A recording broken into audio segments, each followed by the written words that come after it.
Are you going to condemn them for cutting off food, water, and electricity to Gaza? Another war crime called collective punishment. Did it ever cross your mind to condemn Israel when they assassinated Palestinian journalist Shireen Abu Akleh in broad daylight, or when they brutalized the people carrying her coffin peacefully, or when Israeli snipers killed innocent peaceful protesters throughout the March of Return? Did the people in office before you ever consider condemning Israel at any point? Since its inception, when it crammed a country full of people into a 60-mile corner of their own country, creating the largest concentration camp in history, the largest open-air prison in the world?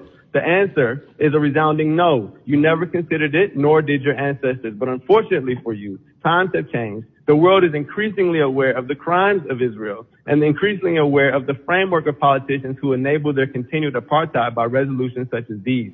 And in a city like Chicago, with majority black and brown people who have experienced the apartheid-like conditions of oppression in the United States, a generation of young people have emerged who understand immediately that we have everything in common with the Palestinian people and nothing in common with the brutal Zionists under who they suffer. A generation of people who are not surprised when we find out that our politicians, up to our president, spread lies about 40 babies being beheaded in order to rationalize genocide. We're only surprised that they're forced to walk those lies back. But of course, the damage is done. People are still spewing the debunked lies about rape and massacre of babies, even here in this very meeting, when actually there is endless evidence of Israel having killed over 500 babies in the last 48 hours alone, having dropped more bombs in 24 hours than the U.S. dropped on Afghanistan in 1 year. And finally, let it be known that condemning the attack as the actions of some fringe group misses the point of what's going on. The attacks were carried out by a broad coalition of groups from every section of Palestinian society, not just Hamas. That coalition represents a people determined to attain freedom at any cost,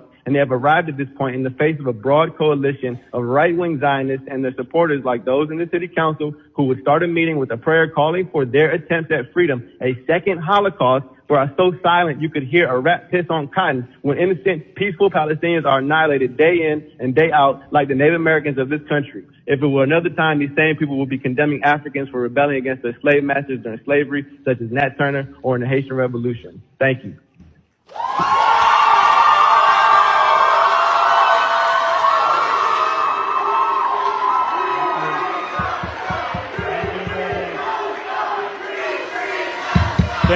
Thank you.